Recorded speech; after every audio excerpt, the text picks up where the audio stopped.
숨지게 보면 한문이야, 그게. 네. 그게 이제 수동식에서 자동식으로 되니 편하지. 네. 그리고 지금 이 세상이 저 자율 자동차가 생긴 날쯤 돼서 맞춰가지고 이렇게 도도 똑같이 맞춰가 나가요. 네. 그거하고 나란히 가는 기라. 그렇게 이 도가 지금 한판 이제 바뀌는 차판이 되니까 우리나라에서도 이런 평화 선언을 하고 예. 종전 선언을 하고 뭐 이런 쪽으로 움직이는 거지. 네. 사회적으로도. 그리고 지금 공부하는 사람들은 참 이 운수가 있는 사람들이야. 옛날에 뭐 입산수도 한다고 해가지고 산적으로 들어가면 뭐 있어? 아무것도 없는 거. 고기 터다주.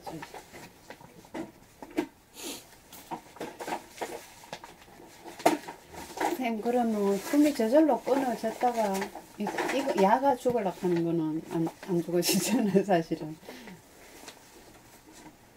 그래 때가 돼야 네. 숨이 끊어질라 그러지. 안 그러면 헐떡거리고 말이야. 막 그러니까. 반항하고 이런 거지. 네. 예.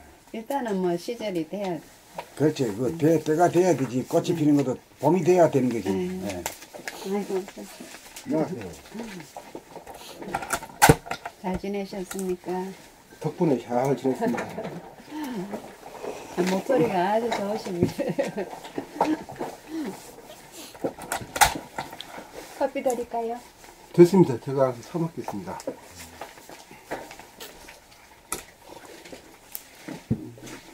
개인에게 있어서 때가 돼야 된다는 것은 모든 게 다 그렇지 뭐 모든 개인이 게 아니라 아, 모든 삼라만상이 네. 전부 다 때가 돼야 꽃이 피고 말이지 네. 씨를 뿌리고 네. 열매를 맺고 이런 거지. 때가 안 되면 뭐가 아무것도 안 되는 거지. 그게 똑같은 거예요 우리한테도. 발버둥 쳐도 안 돼. 때를 맞이해야 꽃이 피지. 봄이 와야 꽃이 피지. 때를 앞당기기 위한 노력은 어리석은 것인가요?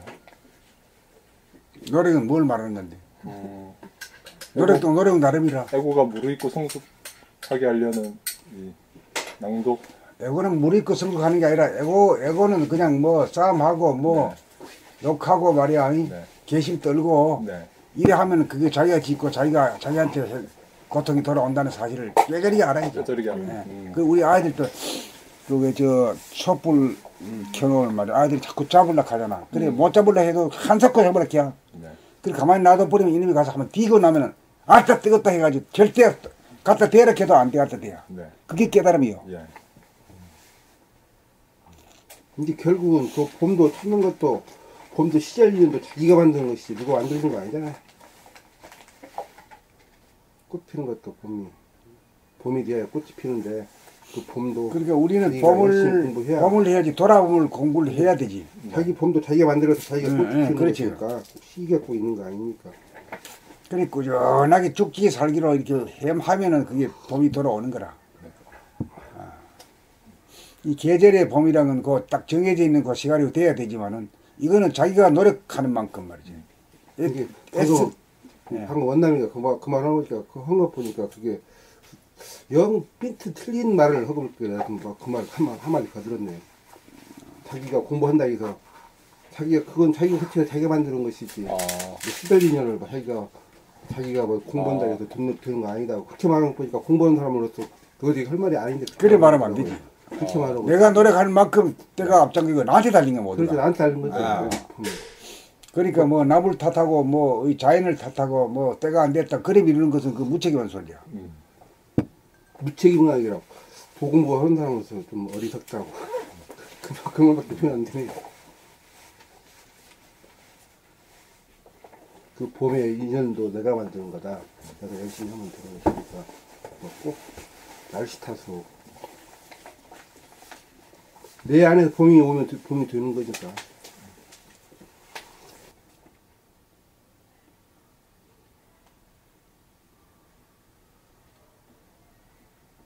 도의 목적은 뭐지? 뭐 때문에 도를 닦아? 편안하게 하려고.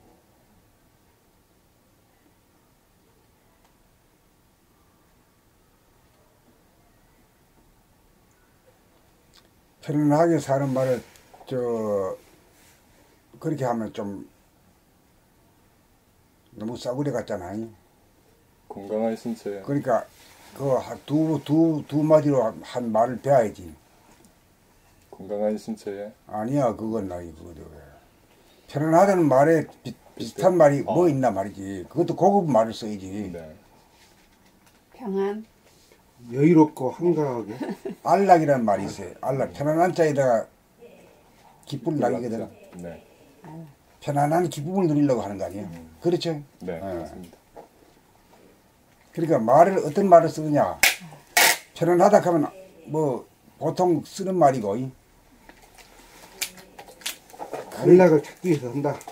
안락을 찾기 위해서 한다. 이렇게 하면 그 말 자체가 가지고 있는 유황수가 다르다니까. 그 안락이란 뭐냐 이야.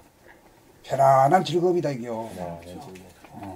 그래 그 맛을 한 번이라도 봤느냐 이거지. 그건 못 봤어 한 번도 못 봤어.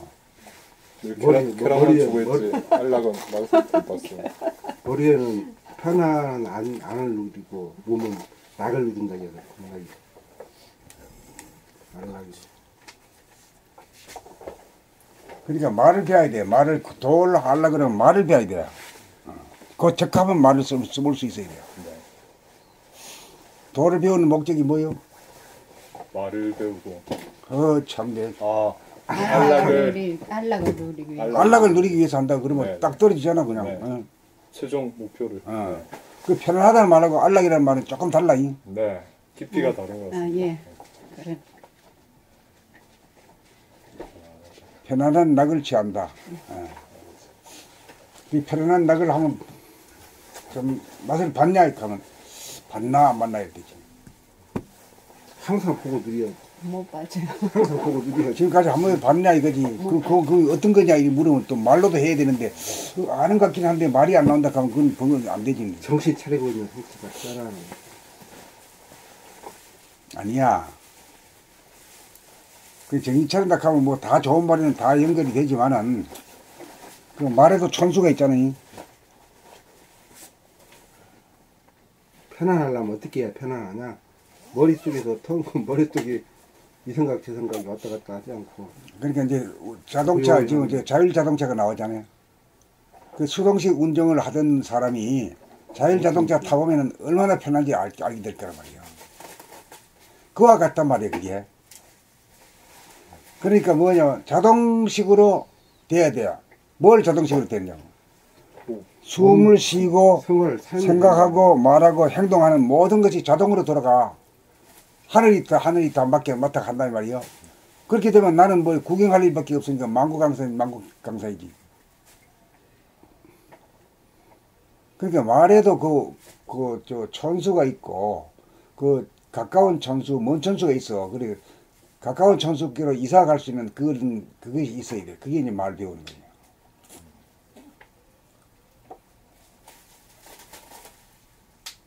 초등학생도 알아들을 수 있게끔. 그렇지. 쉽게. 서로 쉽게 이렇게 돼. 예. 쉽게 바로 다가오게끔.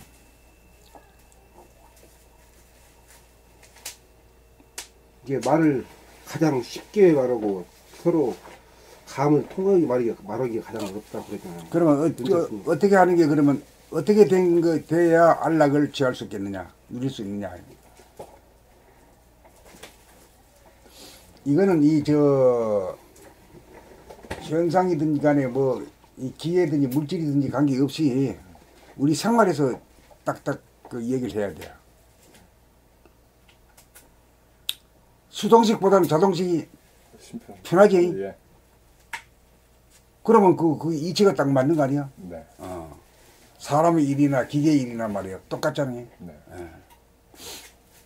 자동식으로 돼야 안락을 누릴 수 있다. 그게 뭐가 자동식이냐면 숨 쉬는 게 자동이 되고 그러면 그 숨을 바꾸려고 하면은 지금까지 그 애고가 숨 쉬던 목숨의 호흡. 그 목숨의 호흡을 내려놔야 돼요. 내려놔려고 하면 숨이 딱 죽어야 된단 말이에요. 숨이 죽어야 이제 하늘이 하는 그 시원한 호흡으로 바뀌어지지. 자동식 호흡이다.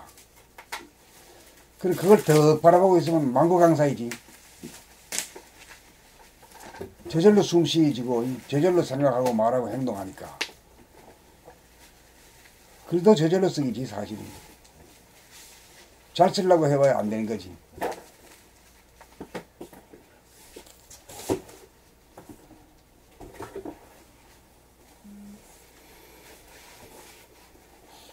그러니까 이게 참말로 말을 배워야 이치에 맞는 말을 딱딱하고 순서가 있고 말이야. 그 재미를 들어야 돼. 그래야 말하는 재미가 있지.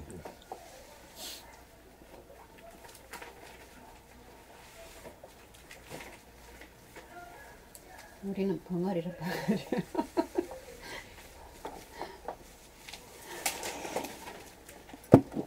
이 공부라는 게 우리 얼라들 말이야. 젖먹이들 키우는 거하고 똑같아요. 젖먹이들이 그 엄마 소리를 말이야 몇천 번 들어가지고 겨우 엄마 한번 한다는 거거든. 네. 그리고 그 엄마 말 한번 하기 어려고 또 딴 말 하기도 또 어려워. 뭐 무지하게 듣고 들은 나머지 저절로 턱 터져 나오는 거거든. 그리고 그런 말 하기가 얼마나 한 발짝 뛰기가 얼마나 어려워. 엎어지고 넘어지고 말이야. 이? 그래도 막 불구하고 계속 도전하잖아. 이? 계속 일어나려고 그래 그 애들이. 웃겨 진짜. 그리고 꼭 되고 일어서고 말지. 이? 일어서고 난 뒤에도 한 발짝 뛰기가 이? 공마단 뭐 줄넘기 하듯이 하는 외줄타기 하듯. 그 고비를 다 넘겨가지고 이제 어른이 되는 거라. 그런 이치하고 똑같은 이치라 이게. 똑같아 그만해. 계속 도전해야 돼. 한번 구부러졌다가 아가 안 하면 그러면 뭐 걷지도 못한 놈이 되는 거지 뭐. 넘어지만 계속 털고 일어나 처음으로 하듯이 또 도전하고 도전해야 돼.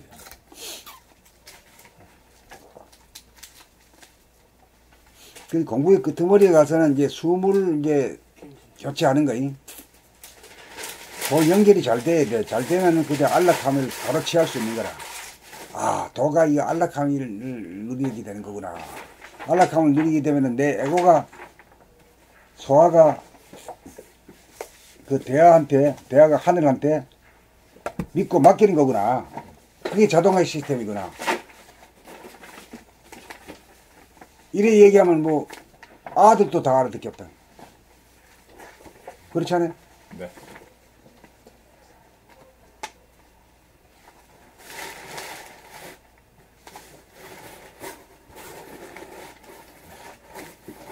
이제 믿고 맡긴다는 그 뜻을 제대로 알고 공부를 해야 하는데 믿고 맡긴다는 뜻도 제대로 모르는 상태로 공부를 하는 사람들이 많으니까.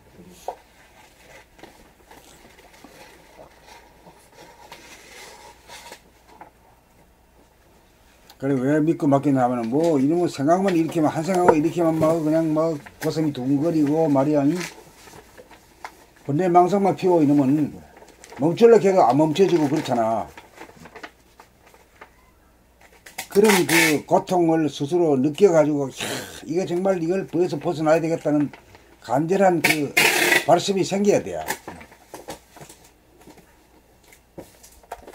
그렇죠. 그만큼 그렇게 발심이 세기까지의 고통과 고난이 좀 많이 겪어보는 사람은 또 발심이 또 빨리 들어설 수 있고. 그렇지. 그게 이제 그 고통을 많이 겪어본 사람이라 이를 악물고 한번 해내고 말겠다.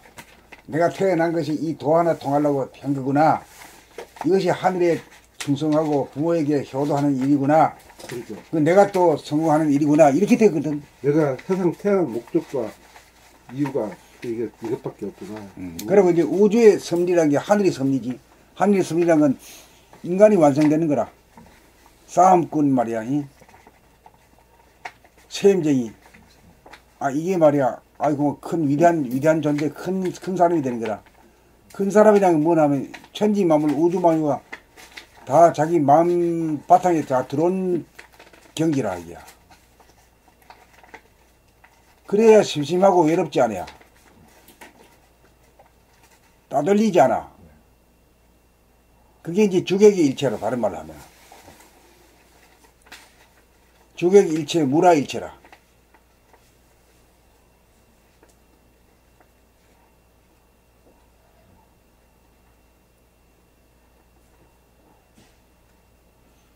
이 말 배워야 알아듣지. 말 잘 못 배우면은 뭔 말인지 뭐 들어도 또 몰라.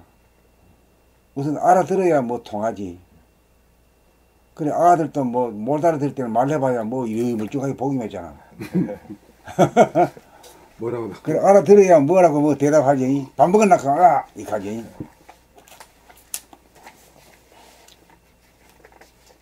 그러니까 이치는 아이들이 크는 과정하고 똑같은 이치로 되는 거다. 그러니까 아무리 우리 어른들이 말이야, 야, 손으로 말이야, 촛불을 좀 만지지 마라. 이게 봐야 뭐 고지 된다. 안 됐습니다. 가만 놔둬 버리면 가서 타가 울고 말이야. 시끄럽을 한번 해야 다시는 만지라 해도 막 뿌리치지. 그게 깨달음이라 깨달음. 그거 똑같은 이치라.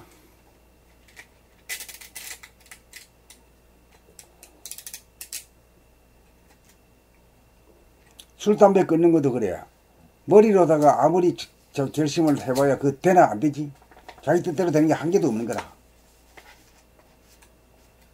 머리로 하는 게 아니라 몸으로, 야, 이 술, 담배라는 게 이 몸에 굉장히 나쁜 거구나, 이게. 담배 한 모금 불어들이면 말이야, 피가 막 오그라드는구나. 이런 것을 갖다가 이 위기를, 이 고통을 실제로 체험해 봐야 돼요. 그 체험하게 되면, 아이쿠, 내가 죽는 일이니까 내가 끊어야 되겠다. 끊어야 되겠다가 아니라 대번 끊어버리지, 그냥. 단박 끊어야지, 뭐, 한다고 하고, 뭐, 조금 한 잔씩, 뭐, 반 잔 먹으면 안 되겠나, 뭐, 이래가지는 안 돼. 이게 그것도 끊고 난 뒤에도 몇 년 있다가도 내가 옛날에 피웠었는데 피웠었다는 그런 상이 또 없어야 그것도 그렇지. 끊이더라고요. 그게 완전한 거지. 예. 저 같은 경우 내가 옛날에 했다는 그런 기억조차도 사라져 버려야 돼요. 그거까지 없애버려요. 저 같은 경우 요즘 보면 담배 끊는 게 좀 오래됐잖아요. 지금은 내가 옛날에 담배 안 피웠었다. 그럼 그게 어떻게 옛날부터 담배 안 피웠지 뭐. 옛날부터 담배 피우던 사람이라는 그 기억조차도 사라져야 돼요. 그 사라지는 게 그게 중요하더라고요. 그게 무심이라 무심. 무심이랑 딴 게 아니라. 내가 옛날에는 피웠었네 그런 마음이 또 가지고 있으면 또 언젠가 또 다시 또 피해지게 되는 그게 그런 요인이 되는 것 같더라고요. 되지. 그러니까 과거가 사라져야 돼. 과거의 잘잘못을 말이야, 뭐, 이거 잘못됐나, 뭐, 이 됐다가 뭐, 어떻게 반성하는 거 좋지만은, 그거는 도로 가는 길이 아니야. 그냥 세상적으로 나가는 길이. 그래가지고 되지도 않고. 과거와 결별해야 돼. 지금 현재란 건, 지금 현재가 내가 진짜 여기 과거는 사라져 버리는 걸 가지고, 그걸 가지고 말이야, 등에 짊어지고 댕길 필요가 없잖아.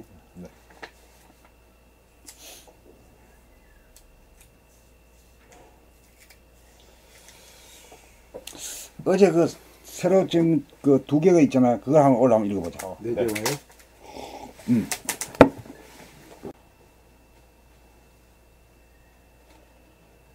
우리가 전해 운해 이 공부를 하잖아요.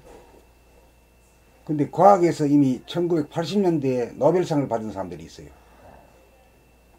그리고 노벨 상 수여 그 위원회 사람이 추천사를 했거든.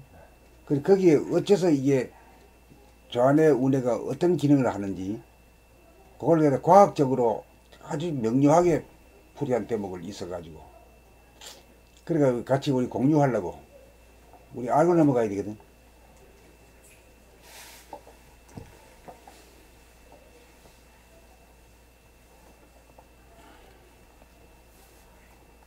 그건 몇 시게요? 다운에 관련된 노벨상 추천문?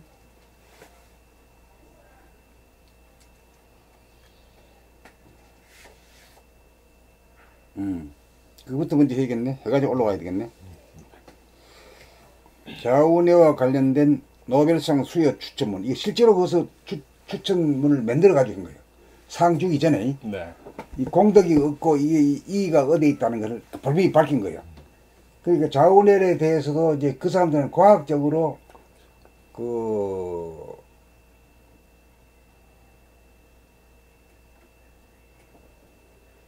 해부학적으로 말이지 이렇게 규명한 거고 봄날에서는 도학적으로 접근한 거예요.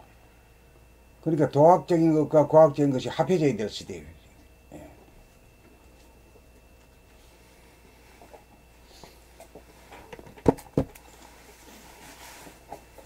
근데 도학에서는 우리 봄나라가 제일 첨단이지. 과학 노벨상 탄 사람들하고 맥을 같이 하니까 말이야.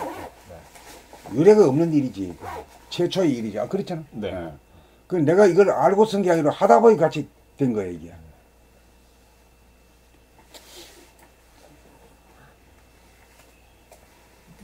그래, 어저께인가, 자, 자원회를 우리는 도학적으로 접근해가지고 이렇게 하고 있는데, 노벨상에서 이 탄 사람이 있다는 걸 알았단 말이야.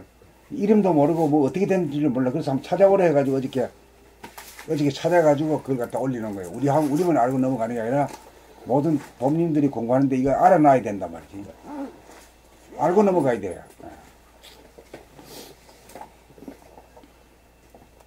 수상 추천문. 응? 그래, 자네가 한글로 적은 거라 수상 추천문이라고 이래 가면 뭔 말인지 모르잖아. 잉? 네네. 그래가지고 이 한문을 예. 집어넣었어. 예. 수상. 줄 숫자야. 줄 잉? 숫자. 상을 주는 데 있어서의 추천문이단 말이야. 네.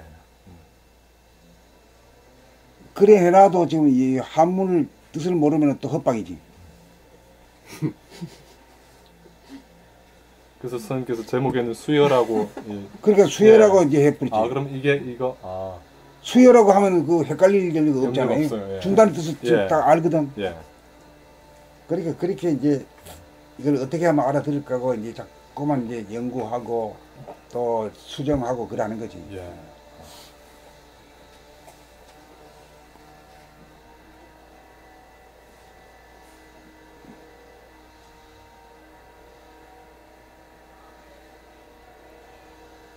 이게 아주 그 참 어려운 학문적으로 어려운 부분에 대한 이야기다. 그 우리 정도 되니까 이제 이걸 하는 거지. 과학자도 아닌 사람들이 말이야. 그걸 어떻게 이해를 할 거야, 이게. 노벨상 그 레벨인데 말이야. 에? 진짜 뭐 땅띠미가 안 되거든. 자, 수상 추천문입니다. 전하, 이게 스웨덴이 임금이 있었는가 봐. 네. 전하, 그리고 신사숙녀 여러분. 이게 오게티다, 오게티. 응? 아직. 이 무엇이 독재자잖아, 왕이란 게. 네. 그걸 세워놓으면 나라가 이 구닥다리지. 스웨덴이 노벨상은 좋지만은 아직까지 제도는 말이야 낡은 제도다. 영국이 그렇고 일본이 그래. 아직까지 옛날이 아주 꿈틀대고 있는 거라. 그 사람들은 권한은 없어도 명예랄까 명예직이지. 그게 뭐 그 사람들은 권한 있는 거 하나도 없잖아요.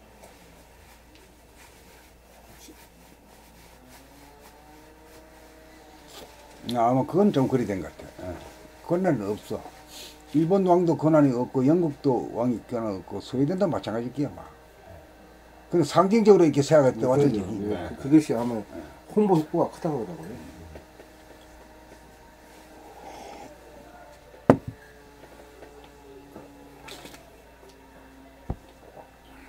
전하, 그리고 신사숙녀 여러분, 1649년 10월 어느 날 프랑스의 철학자이자 수학자인 르네 데카르트, 나는 생각한다, 고로 존재한다는 말을 한 사람이요. 네. 철학자로서 유명한 사람인데, 당시 가장 위대한 뇌연구자로서 크리스투이나 여왕의 초청으로 스톡홀름에 도착하였습니다. 이 스웨덴의 여왕의 초청으로 데카르트 초청했단 말이요. 그 오라가라 막 하네. 네. 임금이 뭐 어떤 간에 임금은 임금이야. 오라 그러면 막 오잖아요. 네. 스스로 바위와 얼음으로 뒤덮인 곰이 있는 땅, 이 북극이라는 게 그렇잖아요. 예, 그 선입관을 가지고 기록했던 과지였기 때문에 데카르트는 스웨덴 방문을 많이 주저했던 것 같습니다. 왜 그러냐면 얼음의 판에 말이야, 곰이 사는 나라라 가니 말이야, 접근하기 싫은 거지. 그는 친구에게 매일 아침 5시에 자신의 지식을 탐내는 어린 여왕을 상대로 철학을 가르치는 것을 불평하는 편지를 보내기도 했습니다. 어쩐지 마음이 내키지 않아. 그 데카르트가 참 천재적인 사람인데.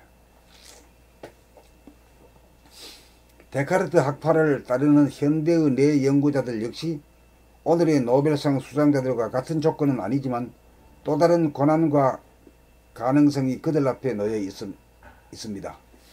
데카르트는 철학의 도움으로 정신 기능에 대한 해답을 찾으려 했습니다. 하지만 이후의 연구는 나름대로 적합한 방법으로 진행되었습니다. 스페리 박사님은 매우 정교한 방법으로 베일에 쌓여 있던 뇌의 비밀을 풀었습니다. 지금까지 우리들이 전혀 볼 수 없던 세계를 이 방법으로 들여다볼 수 있게 되었습니다. 허블 박사님과 바셀 박사님은 눈이 뇌로 보내는 신호의 암호를 풀어내므로써 시각적 경험의 기초가 되는 신경 전달 과정을 밝혀주었습니다. 이게 뭔 소리가 하면은 눈이 사물을 보면서 말이야 우리가 인지하는 능력이 공간의 감지 능력이라든가 산이 있고 들이 있고 이게 말 입체적으로 보이거든. 이게 우리 눈이란 게 기가 막히잖아. 여기 어떻게 해서 이루어지냐를 밝힌 거라 이게. 대단한 도전이지. 예. 그러니까 우리가 이제 저 종교적으로 보면 우리 자신이 이 세계를 건립했다 이런 소리 하거든. 그럼 산이나 들을 볼 때 우리가 봄으로 해서 그게 존재하니까 내가 만들었다는 얘기도 되는 거라. 그렇잖아요. 네, 내가 봄으로 인해서 그게 존재 의미가 생기니까. 생기지. 예. 그게 존재하더라 하는 것은 내가 봄으로 해서 존재하는 거거든. 네. 눈으로 못 봐주면 입체적으로 보이는 거 색깔도 모양도 안 보인단 말이에요. 그러니까 그 봄이라는 것이 우리는 그걸 갖다 봄이라고 했잖아요. 눈의 기능을 봄이라고 표현했잖아요. 그 중에서 그 돌아봄이다 말이에요. 바라봄이는 저 산과 들을 밖으로 내다보는 거고, 돌아보면 자기 자신의 숨을 바라보고 생각을 바라보고 말을 듣고 말이야 행동을 지켜보는 거예요. 이게 이제 돌아봄이거든. 이 돌아봄을 다른 말로 하면은 이 눈의 신경이 말이지 저 신경과 두뇌와의 연결 신경계통이라 저 신경의 신호체계 이걸 가지고 읽는다 이거지. 어째서 저렇게 산이 있고 들이 있고 말이 입체적인 이 모양과 색깔이 크게 보인단 말이지. 저런 게 있다 하더라도 우리가 그걸 봐가지고 그렇게 입체적으로 보이지 않는다면은 저것이 있는지 없는지도 모르잖아. 눈이 없으면은. 그 눈이 그 위대성이 있다 말이지. 그걸 또 밝혀까지 낸 거야. 대단한 사람들이지.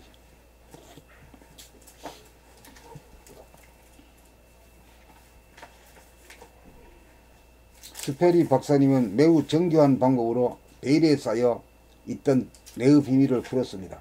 지금까지 우리들이 전혀 볼 수 없던 세계를 이 방법으로 들여다볼 수 있게 되었습니다. 허블 박사님과 비셀 박사님은 눈이 뇌로 보내는 신호의 암호를 풀어내므로써 시각적 경험의 기초가 되는 신경 전달 과정을 밝혀주었습니다. 이건 과학적으로 이렇게 돼가지고 우리는 돌아봄이라고 해가지고 자기 자신에서 일어나는 숨이라든가 심폐 기능이라든가 심장의 박동이라든가 자기 말소리를 듣는다든가 생각이 어떤 생각이 일어나는가 이걸 갖다가 단박 그냥 감각하는 거거든요. 네. 감각해가지고 우리 눈으로 저 사물을 바라보는 것이 어떻게 그래 입체적으로 건립이 되는가 그 저 신호체계를 풀었다 그러면 우리는 자기 안에서 일어나는 모습을 지켜보는 거지. 봄이라는 건 저 눈하고 관련된 거거든. 네.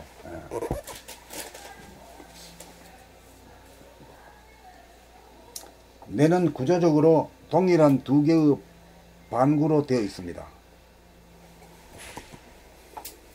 좌반구, 저 우반구 둘로 있는 거예요. 저 안에 우네 두 거지.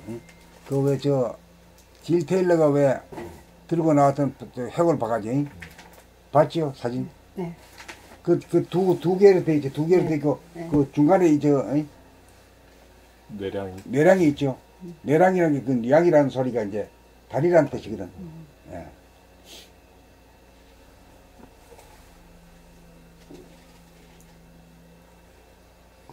그럼에도 불구하고 두 반구는 부분적으로 서로 다른 기능을 한다고 수백 년 동안 알려져 왔습니다. 왼쪽 반구는 언어에 특별한 기능이 있어서 오른쪽 반구보다 우수하다고 생각되어 왔습니다. 그때 안목으로서는 왼쪽이 더 우수하다 이거야. 오른쪽은 무엇이 이 잠재대가 있고 말이야. 그렇게 파악이 된 거지.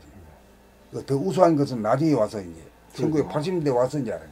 아무래도 그때 그 시절에는 보면 우측은 좀 멍청하달까 멍하게 되고 그런 거 있으니까 그런 게 예. 아무래도 편제 시절. 그리고 우측이 내려서는 저 숫자 시하는 게 20개까지 되고 네. 곱하기 나누기 전혀 안 되고 이런 게 기능이 다른 거지. 그러니까 생각하고 뭐 따지고 분석하고 하는 거는 좌뇌가 탁월하거든. 그리고 그 좌뇌를 통해 가지고 우리는 과학 기술 문명을 발달시켜 가지고 물질 기억을 하는 거지. 그게 하늘이 놓은 구도라 이게.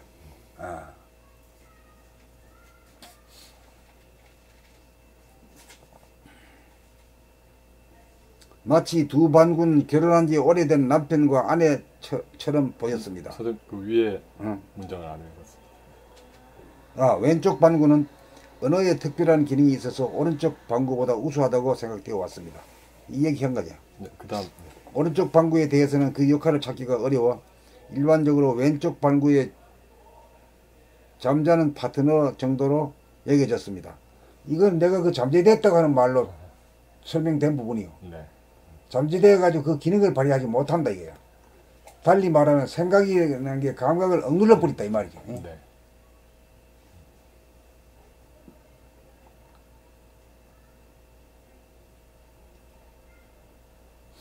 근데 과학적인 기술이란 것은 보는 자와 보이는 자가 두 개가 벌어져가 있어. 과학자가 보고 이걸 관찰하고는 사실대로 기술한 거예요. 우리는 이것이 내 안에서 내 두뇌 안에서 일어나는 일에 관해서 듣고 내가 소외되지 않는 것이 도학이다. 알아듣겠어? 뭔 말이지? 예. 과학은 관찰자와 관찰 대상이 구분되는 네. 구분되어 있는 거지. 명확히 구분되어 있는데 이 도학은 관찰자와 관찰 대상이 둘이 아닌 그 둘이 네. 아니야. 네. 그것이 전번에 슈레링거 고양이 거기에서 그 양자역학 설명할 때 그것이 딱 왔더라고요. 선생님 그때 설명 한번 해주셨잖아요. 그러니까 관찰자 보는 자도 나고 보이는 자도 나지. 네. 그죠? 그렇지 않아요? 예. 그게 이제 돌아봄이란 말이야. 에? 이 희한한 짓거리를 하는 거지 우리가. 그게 진실이잖아요. 또.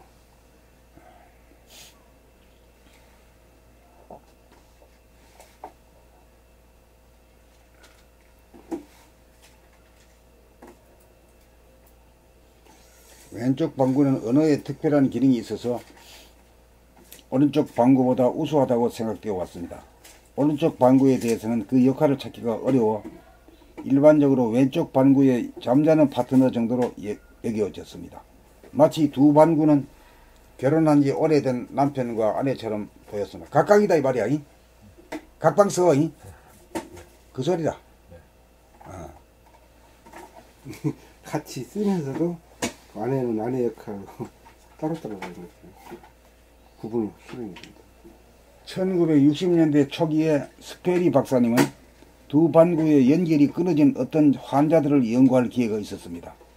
이 환자들의 간질병 치료를 위해 마지막으로 외과 수술을 하게 되었습니다. 그들 중에 대부분은 차도를 보였고 발작 빈도도 줄어들었습니다. 하지만 이 수술이 환자 개성에는 아무런 영향을 주지 않는 것처럼 보였습니다. 그러나 스페리 박사님은 이 훌륭한 시험 방법으로 이 환자의 두 방구가 각각 독립된 의식, 지각, 사고, 생각 및 기억을 가지고 있으며 이 모든 것은 맞은편 반구의 유사한 경험과 분리되어 있음을 증명했습니다. 따로따로 논다 이 말이야. 네. 다른 구조다 이거지. 스페리 박사님이 보여준 것처럼 왼쪽 방구는 절대적 사고 위주다. 상징적인 관계의 해석, 자세한 분석의 실행에서 오른쪽보다 우수했습니다. 즉 기록이나 계산 같은 일종의 컴퓨터와 같은 기능을 하고 있었습니다. 이게 왼쪽 그 왼인데 그렇지? 좌뇌가. 네. 게다가 운동계를 조절하고 실행하는 역할을 하며 어떤 면에서는 공격적인 기능을 하기도 했습니다. 싸움꾼이니까 말이야. 우리의 의사소통도 이 연구에 의해 가능했습니다. 이 방구에 의해 가능했습니다. 이 반구.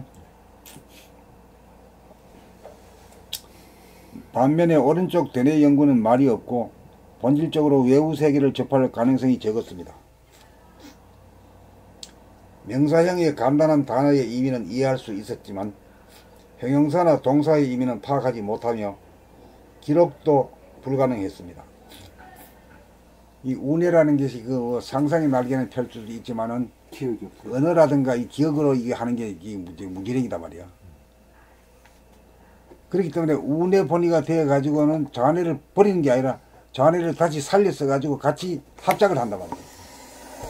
여기 묘미가 있습니다. 그래 이걸 갖다 무슨 덕이라 그래요? 음덕이라 그래. 응? 왜 음덕이라 그래요? 주시장에서 보아줘. 돌아봄이라는 게 자기 안으로 보니까 암놈이지.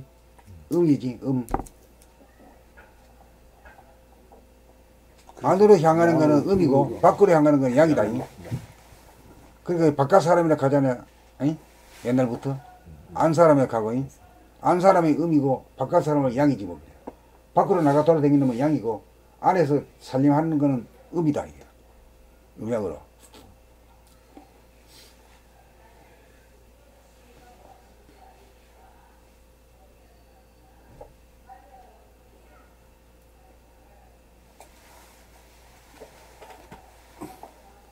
그러나 스페리 박사님은 오히려 여러 면에서 오른쪽 방구가 왼쪽보다 분명히 우수하다는 것을 인정했습니다. 그 위에 달라기 아직 안 해보셨어요? 읽었어요. 셀 수 있는 능력도 거의 없어. 셀 수 있는 능력도 거의 없어. 20가지의 간단한 덧셈만 가능했으며 빼기 곱하기 나누기 능력은 부족했습니다. 이 때문에 오른쪽 방구는 왼쪽보다 열등하다는 느낌을 갖게 됩니다. 지금까지 그렇게 대접을 받았어. 전해버리로 살았어. 왜 그러냐면 나는 이 물질 계획이 목표이기 때문에 하늘이 그리 정해놨다. 구두로 놨다. 이렇게 보는 거야. 그래 때가 돼야 이제 고치지. 때가 되지 않고는 고치려고 아무리 도착한다 해봐야 뭐 도착을 못해. 고향 땅에 도착을 할지는 몰라. 길도 모르고 말이야. 또 가르쳐 주는 사람도 없어. 그래 막 기도하라 뭐 염불하라 뭐 참선하라 이래 버리고 말이야. 무책임해.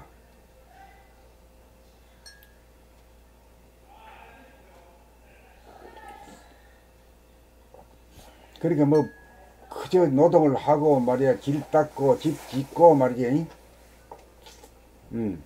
그런 일이 해야 되니까 막 빨리 이래가 막 몰아내고 말이지.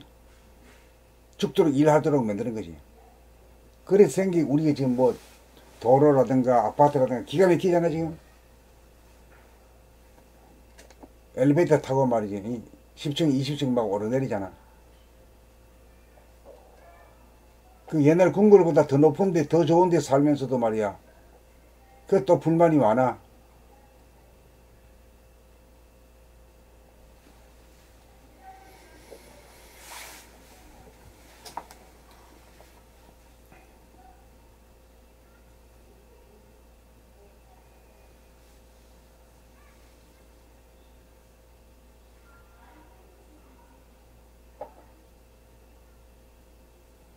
즉 기록이나 계산 같은 일종의 컴퓨터와 같은 기능을 하고 있었습니다. 이거 어떤 뇌야? 좌뇌입니다. 좌뇌지. 네. 게다가 운동계를 조절하고 실행하는 역할을 하여 어떤 면에서는 공격적인 기능을 하기도 했습니다. 우리의 의사소통도 이 방구에 의해 가능했습니다. 이 방구라는 건 뭐예요? 좌뇌입니다. 좌뇌로다가 이 학문을 하고 뭐 의사소통을 하고 말이지 글을 쓰고 이런 거지.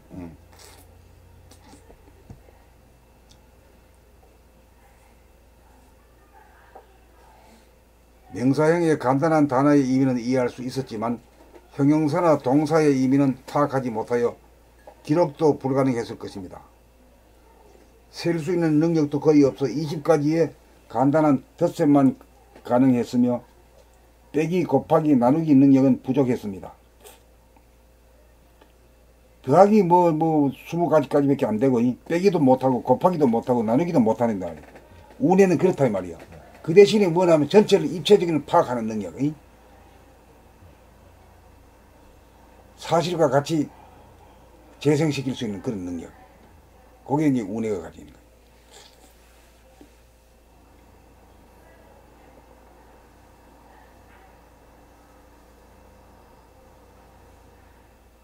사실과 같이 재생시킬 수 있는 능력이라 하면 어떤 걸 말씀하십니까? 아니, 우리가 산을 보면 산이 그대로 나타나잖아. 예. 그게 우리 눈의 능력 때문에 그런 거지 뭘 그래야. 우리 눈의 능력이야말로 이게 창조의 능력이다 이 말이야. 다른 측면에서 볼 때. 네네. 오케이 알았겠지? 네. 예. 그러니까 너가 이 우리의 창조자다. 그 말이 맞는 거예요. 내가 꽃이라고 불러줄 때 꽃이 존재하고 꽃을 바라볼 때 꽃이 존재하는 거지. 내가 눈 감아버리면 꽃이 존재하는 거하고는 아무 관계 없는 거지. 그러니까 내가 창조자다. 인간이 창조자다. 내가 창조자다.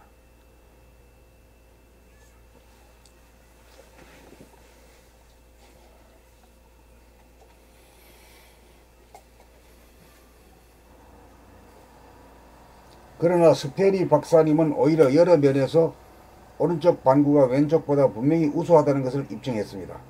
이게 스페리라는 사람이 아주 참 뒤집은 거지. 응? 네. 천하가 자네가 우수하다. 운에는 조율하고 필요 없다. 이라는 것은 아니다. 운해가 말로 보다 민주적이고 보다 평등하고 진리적으로 가깝다. 운해 본의가 돼야 된다 이런 얘기지. 오른쪽 반구는 이 재밌는 얘기야. 복잡한 소리를 인식하고 이 소리하고 관계돼야. 네. 선생님 그 위에 문장 빠져먹었어. 이로써 오른쪽 방구가. 이로써 오른쪽 반구가 구체적인 사고를 하고 공간 형태의 관계 및 변형을 이해하고 처리한다는 것이 최초로 증명되었습니다. 이 오른쪽은 내가 그렇잖아. 에? 그것도 이제 시신경화로 인해서 그 존재를 갖다가 입체적으로 구성할 수 있는 그런 기능을 하기 때문에 굉장히 중요한 역할을 하는 거지.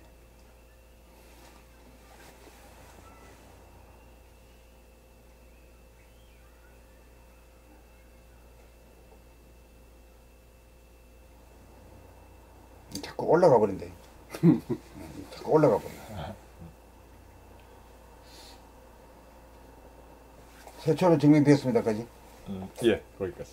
오른쪽 반구는 복잡한 소리를 인식하고 음악을 평가하는 데에 왼쪽보다 우수합니다. 우리가 지금 말하는 것이 우리가 삶의 음악이잖아. 각자가 부르는 음악이란 말이야. 이 음악을 자기가 작곡하고 자기가 실제로 노래 부르는 가수가 되고 청지국이 되면은 삼위일체가 자기한테서 이루어지잖아. 그렇게 되면 자기가 삶의 주인이 돼야. 변방으로 내쫓기는 신세가 아니란 말이야. 따라지가 아니란 말이야. 그러니까 대단히 중요한 역할을 하는 거지.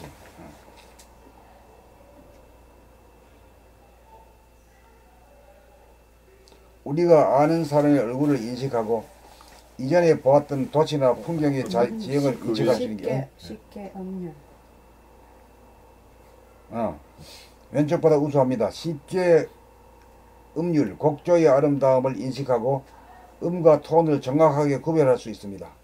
또한 형언하기 어려운 형태를 인식하는 능력도 왼쪽 방구보다 절대적으로 우수합니다. 그러니까 우리가 이 공부를 하면은 관상을 볼 필요가 없이 소리 딱 들어보면 저 사람이 어떤 인간인지, 깊은 인간인지, 얕은 인간인지, 넓은 인간인지, 좁은 인간인지, 순한 인간인지, 사나운 인간인지 금방 아는 거예요. 소리 다 나타나는 말이에요. 이걸 갖다가 이제 불교적으로 얘기를 했을 때 관생의 시대라 이렇게 표현한 거지. 그게 이제 소리의 시대라. 소리 척 듣고 사람을 알아보는 시대야.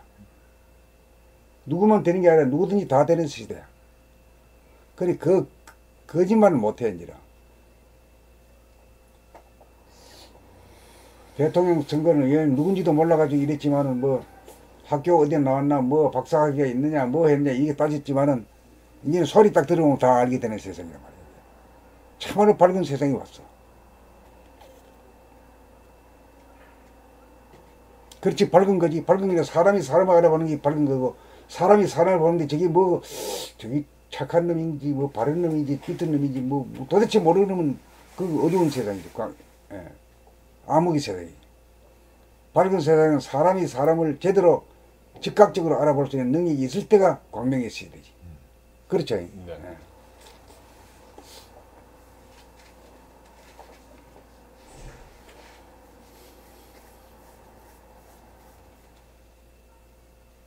어디지? 우리가 아는 사람. 우리가 아는 사람의 얼굴을 인식하고 이전에 보았던 도시나 풍경의 지형을 인식할 수 있는 것은 바로 오른쪽 반구의 기능입니다.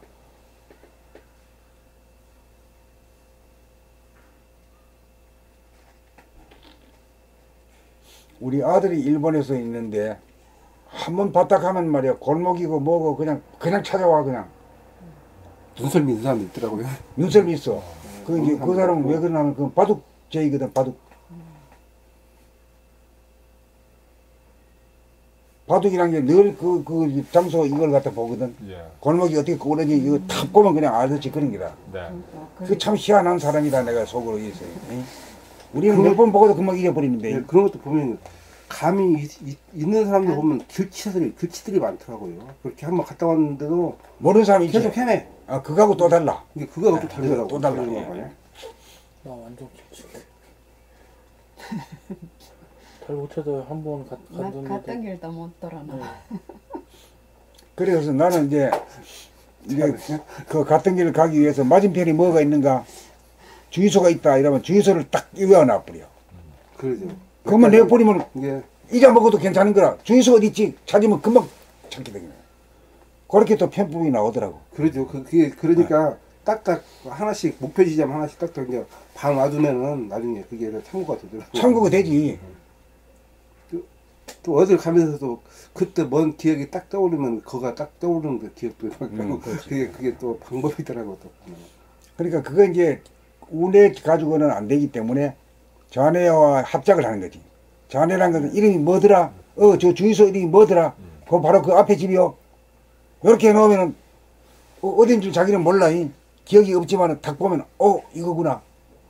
아, 그 앞이니까 여기네. 이렇게 사는 거지. 이것도 결국은 자네 운해를 같이 동시에 쓰는 거지.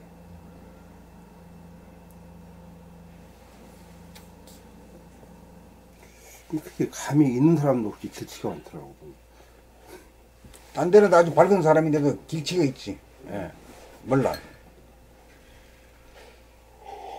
그건 아무래도 길치 같으면 감각만 발달됐어도 안 되고 생각하고 감각이 같이 해야 돼. 상상이 되는데 예. 상합이 안 되니까 감각만 있지 생각은 없으니까 그게 감각만 하려고 그러면 감각은 기억이 안 되기 때문에 모르는 거야. 그렇기 때문에 생각으로다가 그 건물 그 맞은편에 말이야 주유소가 있다. 요만 왜 나와버리면 뭐 한 번만 요 돌아보면 알 거 아니까. 대부분 돌아오거든. 그것도 이게 기억하는 방법도 없고 이게 편법이 아니라 요즘 뭐 공부하는 방법에 대해서 그런 기억하는 거 그런 것에 대해서 막 연구해가지고 많이 교육을 또 시키고 있더라고요. 그런 방법이 또 있어가지고 당암기 같은 거나 그것도 줄 떼어가지고 하는 그리고 자기가 스스로 고안해가 해야 지 것이 되지. 남의 거는 할 엄두가 잘 안 나. 자기가 스스로 선택하는 것이 돼야 힘을 받고 이러지.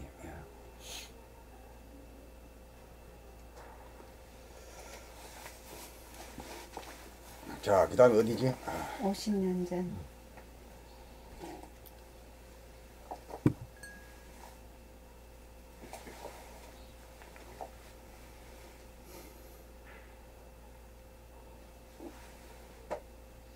자꾸 올라가가지고 50년 전에 러시아의 위대한 생리학자 파블로프 박사는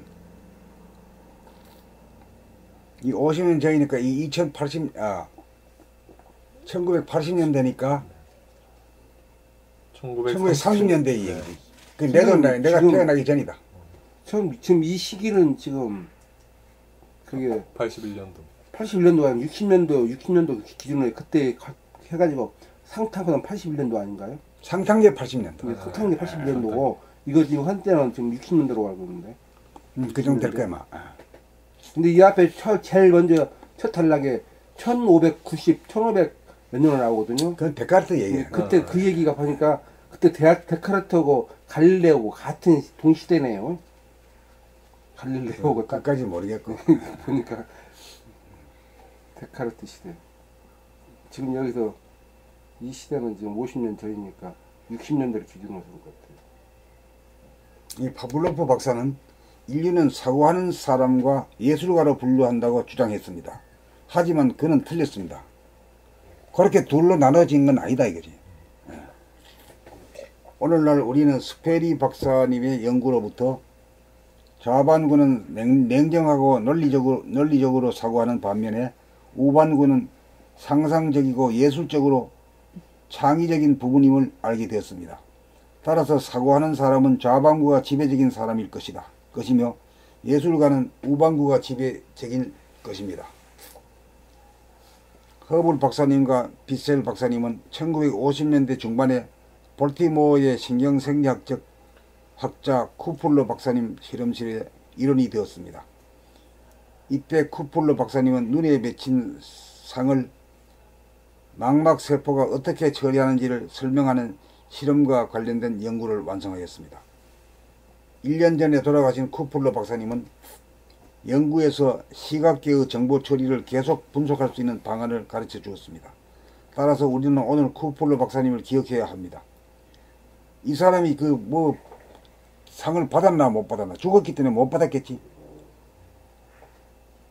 거슬러 준 건 아니겠지.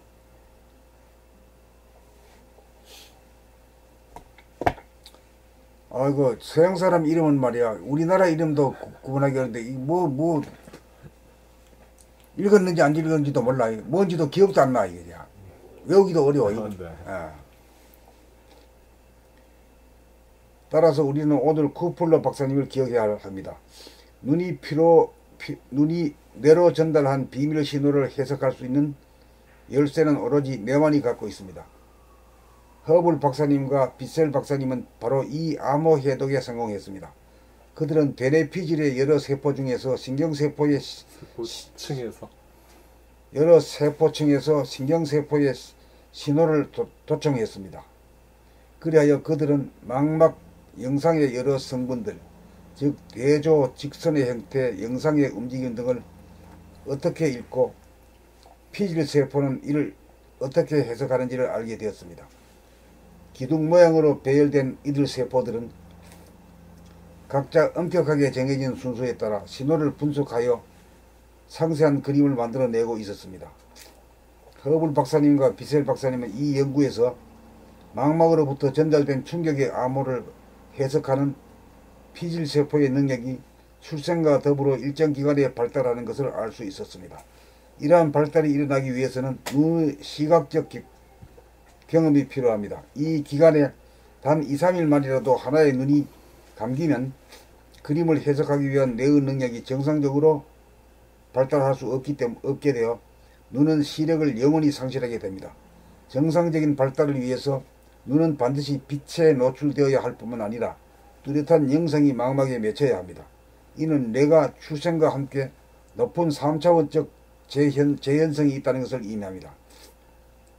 3차원이라는 게 뭐지? 공간, 선면 공간, 체공간. 가로 세로 높이지. 네. 그게 이제 공간이지. 3차원이지. 네. 허블 박사님과 비셀 박사님은 베일에 쌓인 뇌가 가진 비밀 중 하나를 풀었습니다. 그가 발견한 방법으로 뇌세포들은 눈에 들어온 정보를 해독합니다. 해독이란 게 뭐 독을 하는 게 아니라 읽어낸다 이 말이지. 읽어가지고 이해한다 이 말이지. 해독이라니. 네. 두 분 덕분에 우리는 이제 뇌의 언어를 이해하기 시작했습니다. 어릴 때 이미 뇌 피질의 3차원적 제한성이 존재한다는 것은 시각 생리학의 분야를 훨씬 뛰어넘어 뇌의 고차원적 기능 발달에 다양한 감각 신호가 얼마나 중요한지를 증명하고 있습니다. 스페리 박사님, 허블 박사님, 그리고 비셀 박사님, 누가 누군지도 모르겠네. 박사님들은 뇌 연구 역사의 가장 매혹적인 장을 완성하였습니다. 스페리 박사님은 뇌의 기능에 관해 20세기에 얻은 그 어떤 지식보다 심오한 통찰력을 우리에게 주셨습니다. 허블 박사님 그리고 비셀 박사님, 두 분은 베네피질의 상징 언어를 번역해냈습니다. 고대 이집트 상형문자의 해독이 언어학의 역사에서 가장 위대한 진보 중의 하나였던 것처럼 시각계의 암호를 해독한 두 분의 업적은 뇌과학의 역사에 영원히 기억될 것입니다. 세 분에게 왕립 카롤란스카 노벨위원회의 따뜻한 축하를 전합니다. 이제 전하께서 노벨상을 시상하시겠습니다. 왕립 카폴란스카 의학연구소 다비드 오토손. 너무 어렵다 발음. 왕립 카폴린스카 의학연구소 다비드 오토손. 뭔 말인지 모르겠네. 그래도 우리가 봄나라 공부를 했기 때문에 조금 알아듣는 게 있지. 예. 자네는 뭐야? 언어적이고 논리적이고 분석적이고, 그 다음 이원성이 입각하고, 그 운이라는 것은 감각적이고, 그 다음 이론성이고, 절대와 연결되어 있고, 이건 상대와 연결되어 있고.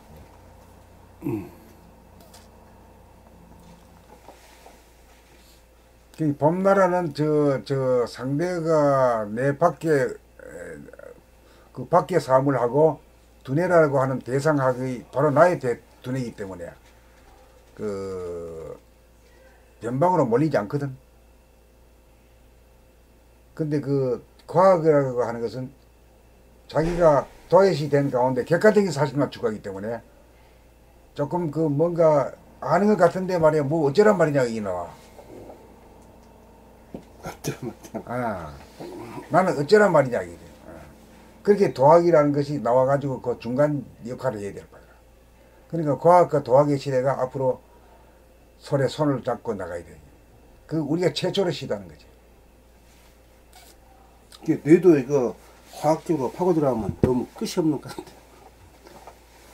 뭐 백조의 시냅스 현상, 뇌련 현상, 뭐 신경세포가 뭐 천억 개가 없다는 거. 선생님, 요 단락이 이 빠져먹고 읽어진 것 같습니다. 여기 또 중요한 부분이 있는데 이거 하나만. 요 단락. 응? 요 부분. 우리의 의사소통도 이 방구에 의해 가능했습니다.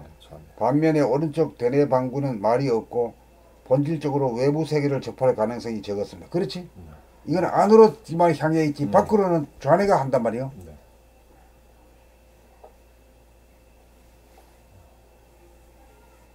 밖으로는 좌뇌가 오고 뇌 신경계통은 우뇌가 하는 거. 그렇지, 그렇지. 안에 내 몸의 신경계통은 우뇌다.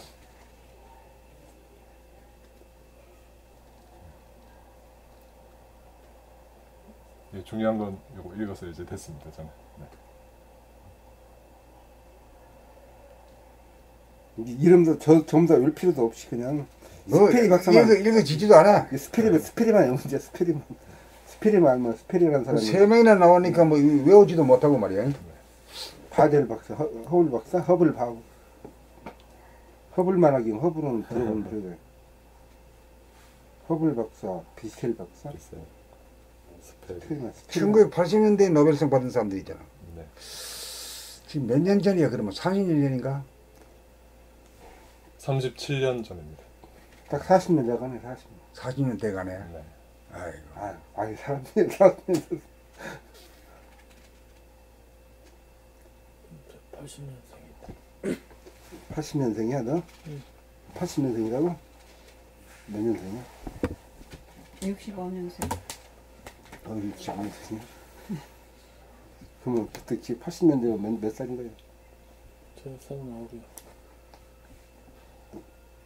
그때 몇 년생이냐고. 그때 80년. 하는 뭐한 15살 된 81년 되면 81년도 되면은 그때 그 광주 사태 일어나고 전두환이가 헌법 개정을 할 때 그때 보면. 그럼 요 댓글들 한번 읽어봅시다.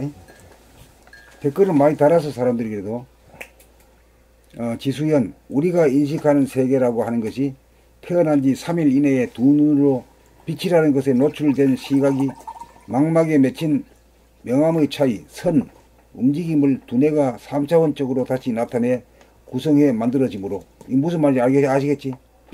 감각이 내 머릿속에서 세상을 만들어내는 바탕이 되니 감각이 얼마나 중요하다는 것을 허블 박사와 비셀 박사가 밝혀내었고 연구의 방법론은 쿠플러 박사가 창언, 스페리 박사는 인간의 자뇌와 우뇌가 어떻게 기능이 다른지 얼핏 보면 인간이 컴퓨터처럼 업무 처리하는 자뇌가 관리하는 분야에서 우뇌는 기초적인 것밖에 못해 덜 떨어져 보이지만 자뇌가 아예 기능하지 못하는 부분을 특히나 공간 감지 능력, 파장 구별 능력, 감자와 느끼는 것들을 우뇌는 능력 발휘하니 자뇌와 우뇌가 얼마나 각각으로 성격이 다른지 밝혀낸 것이 뇌에 관한 연구로 두 가지 연구가 공동으로 노벨 생리학상을 수상한 것이군요.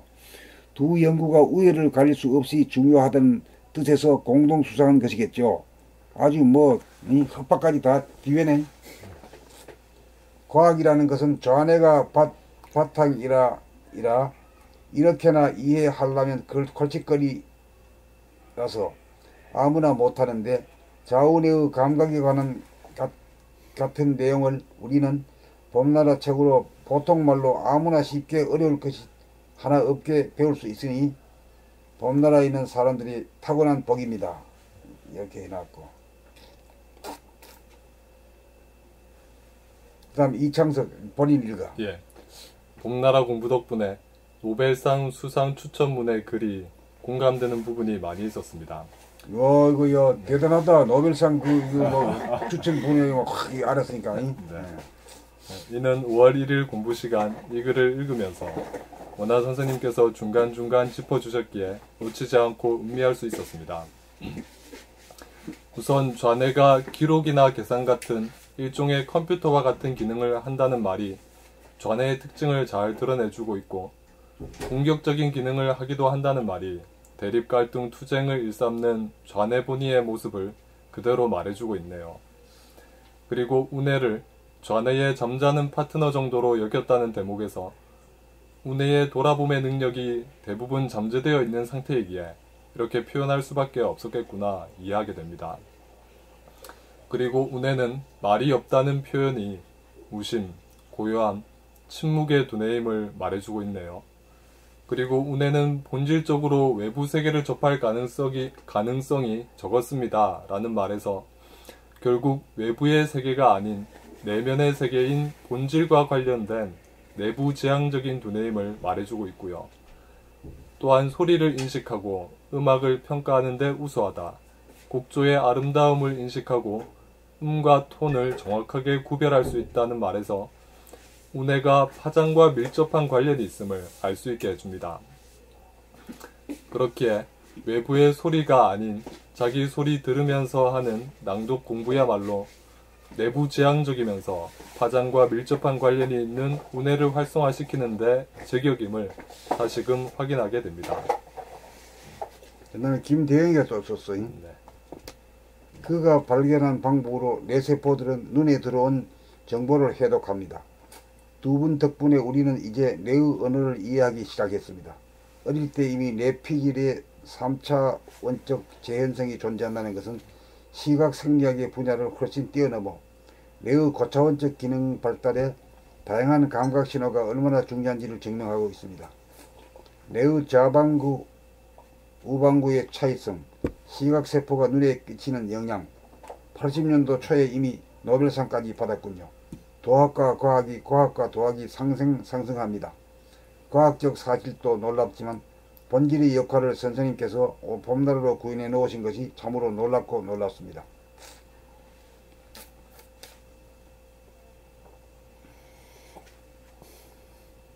다음 정정은 도학과 과학의 만남, 도의 과학화가 확실하게 이루어짐을 보여주는 근거입니다. 상단전의 두뇌개혁, 좌뇌 생각본위에서 우뇌 감각본위의 삶으로 바꾸어야 남성 위주의 사회, 물질 만능의 사회, 과학기술 만능의 사회로 치우친 인간과 세상을 구분할 수 있다는 글이 제1권 늘보미사갈 읽어두기에 있습니다. 말하자면 봄나라 책 전체가 이를 위해 쓰여졌다고 할 수 있겠네요. 저는 뇌개발에 관심이 많아 언제 그 방법이 나오나 학수고대하면서 공부를 계속했는데 보이지 않다가 가만히 있어봄 상하를 읽으면서 보이기 시작하였고 그 전까지는 왜 보이지 않았는지 이유를 잘 모르겠어요. 봄 공부가 내 개발이고 봄나라 책을 읽으면 뇌가 좋아지고 건강해진다는 것. 다시 말하면 머리도 총명해지고 몸도 좋아진다는 것을 알게 되었습니다. 저 안에는 언어, 수, 논리, 우리는 리듬, 색, 이미지, 공간 지각을 담당하고 있다고 이 추천서에 언급되어 왔고 뇌 관련 책들에도 쓰여 있지만 이를 증득할 수 있는 방법은 무엇일까요? 그 방법이 지금 우리가 공부하고 있는 문화대혁명 낭독 트래킹. 앞으로 도예 과학화에 관한 논문이 많이 나올 것입니다. 뭐 별별 평론까지 하네요. 그날을 기대하여 수행정진 계속합니다. 이 굉장히 어려운 테마에 대해서 몇 살이 글을 썼어요. 용감해요.